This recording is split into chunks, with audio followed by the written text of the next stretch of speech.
have a challenge for you. Think of several things. It's going to take you a while to do this. Think of some things that by any reasonable means, according to your belief, could not be found to be true. I'm sure you can think of many. Now the trick is, you've got to find somebody else that does not hold your belief, that says that by any reasonable means, that the thing could possibly be found to be true. Not is true, but could be found to be true, maybe 100%. There are some, you don't actually know if it's true or not. So the challenge is to you to go out and find if 7 of these type of things actually is true or not. I mean, if your belief is true, then you cannot find out if they actually are true. So you have nothing to lose. But it is a challenge because if they're right, that means you're wrong. Now, there's another challenge along the same lines. I was quite impressed at first. I was amazed. It was Chris Palasz. He made the Great Christianity Challenge. It was wonderful. I had wonderful graphics. I don't even know what program he used. I said I wouldn't watch any more of his, and it was a mistake to do it.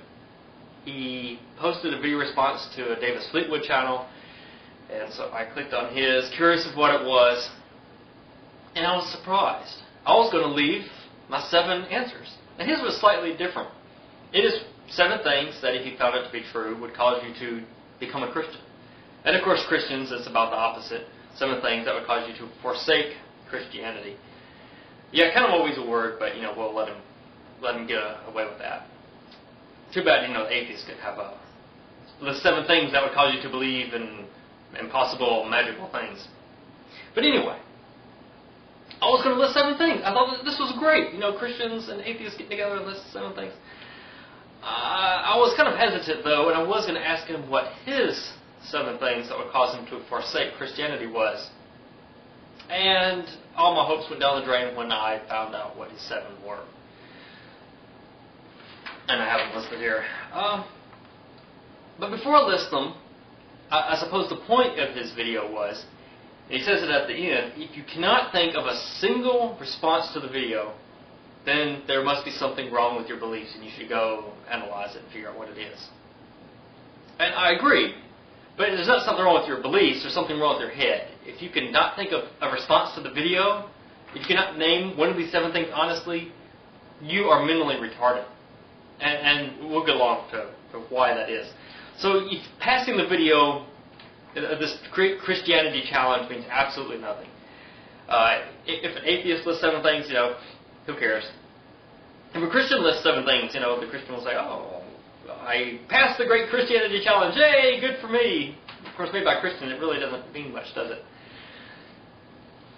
But it does sound good. The 7 things that would cause you, it might even possibly make somebody think reasonably, what are some things if they misunderstood it? But we will look at what Chris Palasz answered for himself. And remember, if he doesn't think of one thing that would cause him to reject his religion, then he's got a problem. Number 1, if Jesus' bones were conclusively found, you could not conclusively find anything in history. Alexander the Great's bones. How are you going to possibly conclusively find his bones? There's no way. There's no amount of evidence to say you conclusively found it. And we're not talking about belief, because that comes a little bit later. But you can't. You could not. I say Jesus did exist. There was a guy named Jesus that has followers, and he died, left some bones. But how are you going to find them? What are you going to say? This is the bones? We do DNA reconstruction of them? Do a clone? How are you possibly going to know? It's impossible. You cannot conclusively find somebody's bones, like Plato's bones. You cannot do it. No amount of evidence. Especially considering that Chris says that he knows God talks to him. Not believes, but knows. It's completely unreasonable. It's impossible. You cannot conclusively find Jesus' bones. If I died and there was no judgment, number 2. The Giant Hadron Collider. if we turn it on, it might destroy the world. So, let's turn it on and see if it actually does. No, because when the answer is the most relevant that it could possibly be, the question is no longer relevant. I mean, who cares the answer to the question? Either it's going to destroy the world and nobody's going to be around. I mean, it's completely irrelevant. The guy that made a video response to Chris's, he said it was a cop-out. He saved it to his number 7. I don't know if he was trying to think of some more things, but it is a cop-out. It is completely irrelevant at that point. Number 3, if God were a liar.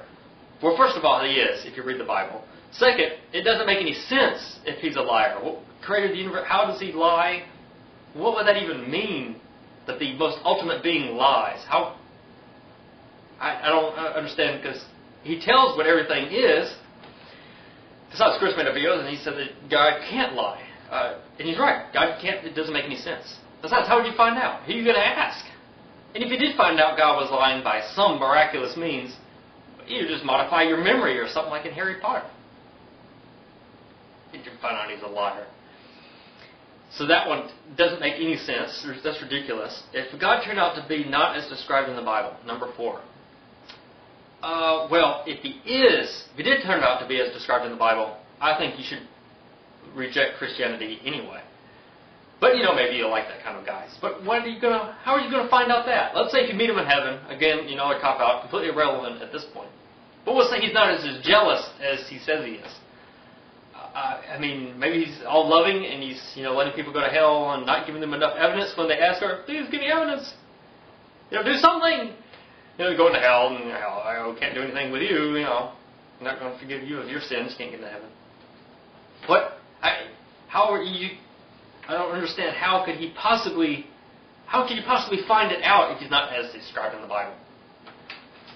Of course, if he doesn't exist, how are you going to find that out? You can't. You can't possibly know that. Number 4, impossible. Number 5, if a God of another character demonstrates omniscience, omnipotence, and omnipresence. That's a lot of a God of another character to do. Nobody believes in such a thing that's going to do all that. Well, I guess you think your God already proved it to you. I mean, he's already done all these things by knocking a PVC hoop out of a tree. Yeah, I'm sure that's one of these trees. Omnipotence, maybe. He knew you was praying. I mean, come on. No God is going to do this except that everybody believes that their God already does it. Ask a Muslim. Their God already does this. You just haven't seen it yet. So number 5, already done if you ask somebody and hasn't already done it. It's all interpretation. If you think that God has already done this, whatever God it is, then he's done it. And if you don't think so, then he hasn't done it. If I just decided not to be a Christian, this is number 6. He hasn't even got to the end yet. He will forsake Christianity if he just decides not to be a Christian.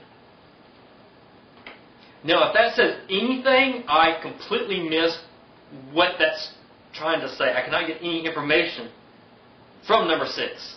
It seems like it just restates the question. You will not be a Christian if you decide not to be a Christian. Maybe if you decided not to be a Christian, maybe you expected us that you would not forsake Christianity. Maybe you would still be a Christian if you decided not to be. I don't get it. Number 6 doesn't say anything. Number 7, if somebody could think of an argument to convince me, I would forsake Christianity. Well, yeah, I hope so. That's not saying anything either. I mean, what are you going to do? Still be a Christian if you're convinced that it's not true? He says, I don't think this is possible. At this rate, I don't think it's possible either. But what's so bad is that he hasn't said anything. None of those could even remotely possibly be true. If black equals white, well, why doesn't he just list that one? If 1 + 1 = 3, then he would forsake Christianity. If he met the headed horse of Muhammad's when he gets to heaven, might as well list that one too. That would make him not be a Christian. He'd forsake Christianity at that point, I guess. I hope so. So there are no answers. So he has failed his own challenge. Or has he? I mean, I guess he really can't. I'm sure he would have thought of it before. So if we can go by that as a model, then I can just start making up things. If I see Jesus at the pearly gates, I will become a Christian. If God is as he is described in the Bible, then I'll become a Christian. If God is not a liar, then I will become a Christian. If God is over 6 feet tall, then I'll become a Christian. If 1 plus 1 equals 6.789, I'll become a Christian. True. All these are true now. If you can show me those are absolutely true, I'll become a Christian. And if God can display His omnipotence and omnipresence and whatever, who cares? Then I'll become a Christian if He can do all that. It doesn't matter. There's no possible way. If my cat turns into a pig right now, I'll become a Christian. I mean, it doesn't matter. I can list things for days. It's a bogus challenge. It's a pat yourself on the back. If a Christian can list 7, of course it has no meaning at all, the challenge. But the Great Christianity Challenge is, I guess, a great Christianity challenge because it doesn't challenge you at all.